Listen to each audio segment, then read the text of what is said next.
नमस्कार दोस्तों, आपका अपने ब्रांड हिसार चैनल पर एक बार फिर से स्वागत है। दोस्तों, मैं दिन के लगभग 2 घंटे यूट्यूब पर लगा चुका हूँ और रिसर्च में जो 2 घंटे का टाइम लगा है वो मैंने ये जानने की कोशिश कर रही कि आखिर हम यूट्यूब को अच्छे से कैसे समझें और हम यूट्यूब पर अच्छे से वर्क कैसे करें। दोस्तों, इसके लिए हमें कुछ ट्रेंडिंग टॉपिक हैं जिनके ऊपर हम अगर फोकस करते हैं तो हमारा जो यूट्यूब पर सक्सेस रेट है वो काफ़ी बढ़ सकता है। अब कहेंगे कि कौन से टॉपिक हैं।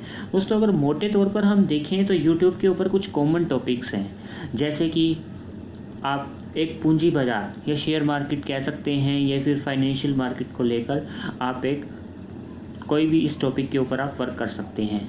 उसके बाद आता है दूसरा टॉपिक आता है जैसे जो कॉमन है और जो सभी मास मीडिया छोटे बच्चे से लेकर के बड़े जो सबका ध्यान खींचता है वो है एजुकेशनल टॉपिक। इसमें एज का जो क्राइटेरिया है वो काफ़ी डिफरेंट है और मास को जो टच करने की जो अपील है एजुकेशनल टॉपिक्स में वो काफ़ी ज़्यादा है। उसके बाद आता है मोटिवेशनल टॉपिक्स। मोटिवेशंस दोस्तों, आज के टाइम में हर किसी को मोटिवेशन की आवश्यकता होती है। बहुत से मोटिवेशनल स्पीकर्स हैं जो मार्केट के अंदर अपनी तरह तरह की थ्योरीज बेच रहे हैं।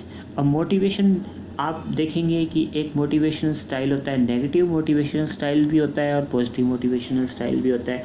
नेगेटिव और पॉजिटिव ये टॉपिक सभी लोग बेच रहे हैं। उसके बाद जो सबसे ज़्यादा जो एक और ट्रेंडिंग टॉपिक जो होता है वो होता है आप सत्संग। अब जब आप धार्मिक लोगों के पास जाएंगे, आप रिलीजियस लोगों के पास जाएंगे या फिर आपको जब अंदर से आप जब परमात्मा की तरफ आपका जो रुझान होगा वो बढ़ेगा तो आप देखेंगे, आपको पाएंगे कि जो सत्संग वाले जो टॉपिक हैं वो काफ़ी ज़्यादा होते हैं। उसके बाद फिर जो काफ़ी लोग जो इनकम जनरेट करना चाहते हैं उनके लिए सेल्स का जो टॉपिक होता है, सेल्स का टॉपिक भी दोस्तों काफ़ी इम्पोर्टेंट होता है। ठीक है, ये बात थी कुछ ट्रेंडिंग टॉपिक की। अब जो ये ट्रेंडिंग टॉपिक्स हैं, ये ट्रेंडिंग तो हैं लेकिन इनको आप सेंसेशनल कैसे बनाएं। दोस्तों, जर्नलिज्म में अगर आपको मास मीडिया की दुनिया में अगर आपको काम करना है, आपको सेंसेशनलिज्म इज़ ए टैक्टिक के तौर पर आपको इसे समझना होगा। आप जो भी कोई ट्रेंडिंग टॉपिक बनाते हैं अगर उसमें आप सेंसेशनलिज्म को अगर आप ऐड कर देते हैं, आप सेंसेशनल टॉपिक बनाते हैं तो आपका जो सक्सेस रेट है वो थोड़ा बढ़ जाता है। थोड़ा नहीं, काफ़ी बढ़ जाता है। आप इमोशनल अपील्स यूज़ करते हैं, आप उसके अंदर थोड़ी सी कंट्रोवर्सी डालते हैं या फिर आप उस टॉपिक को थोड़ा सा मिस रिप्रेजेंट करने की कोशिश करते हैं। दोस्तों, आप कहें कि आप एक स्टैंडर्ड टॉपिक बना लें और उस स्टैंडर्ड टॉपिक के ऊपर आप वर्क करें तो फिर आपकी जो ऑडियंस है मास मीडिया वो इतना लॉजिकली नहीं सोचता। उसको सेंसेशन जो हमारी सेंस है उसको अट्रैक्ट करना है। ईड से रिलेटेड अगर आप टॉपिक बनाएंगे ना तो ही आप कामयाब होंगे। आपका जो मेन मोटिव रहता है सारे खेल में, यूट्यूब पर रहे या मास मीडिया में रहे। यूट्यूब क्या है? एक मास मीडिया प्लेटफॉर्म है।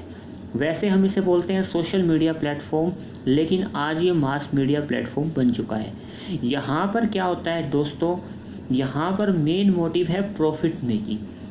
आप अपने जितने ज़्यादा व्यूअरशिप बढ़ाते हैं, अगर आपकी व्यूअरशिप नहीं है, आपने बनाया टॉपिक, आप पूंजी बाज़ार पे, एजुकेशन पे, मोटिवेशन पे, सत्संग पे, सेल्स पे, आप किसी भी विषय पर आप टॉपिक बनाइए, लेकिन आप दोस्तों कामयाब नहीं होंगे। आपको कामयाबी के लिए आपको जर्नलिज्म सीखना होगा और अगर आप एक बार जर्नलिज्म की ABCD सीख जाते हैं तो फिर आपका जो चैनल है वो फिर XYZ ब्रांड नहीं रह जाता दोस्तों। उसकी जो XYZ की जो इमेज है दोस्तों वो कन्वर्ट होकर एक बढ़िया सी ब्रांड इक्विटी में कन्वर्ट हो जाती है। तो आपको ब्रांड इक्विटी कैसे इंप्रूव करनी है? आपको ट्रेंडिंग टॉपिक चूज़ करने हैं, आपको उसमें सेंसेशन लेकर आनी है। अगर आप सेंसेशन ले आते हैं दोस्तों तो आप एक कामयाब यूट्यूबर माने जाते हैं। लेकिन ये चीज़ें इतनी आसान नहीं है। इसके लिए आपको लगातार रिसर्च करनी होगी। आपको यूट्यूब के ऊपर वर्क करने के लिए आपको दूसरी सोर्स ऑफ इंफॉर्मेशंस हैं उनके ऊपर भी आपको जाना होगा, आपको लगातार स्टडी भी करनी होगी, आपको मोटिवेशन के हर तौर तरीके को सीखना होगा, आपको ये देखना होगा कि आप कैसे अपनी ऑडियंस के इमोशंस के साथ कनेक्ट कर सकते हैं। एक बार आप अपनी ऑडियंस के साथ इमोशनली अगर एक बार आप अटैच हो जाते हैं तो फिर उसके बाद फिर जो आपकी जो थिंकिंग है और उनकी जो थिंकिंग है वो एक ट्यूनिंग के तौर पर अलाइन हो जाती है, और फिर आप जो वर्क करते हैं दोस्तों, उस वर्क का जो मज़ा है, आनंद का जो अपना आप में एक आपकी जो टॉपिक बनेगा वो काफ़ी अच्छा बनेगा। ओके, तो धन्यवाद दोस्तों। आज के लिए इतना ही। मिलेंगे फिर अगले टॉपिक के साथ और फिर बढ़ाएंगे ये सफ़र खुशियों की तरह आनंदमय तरीके से आगे।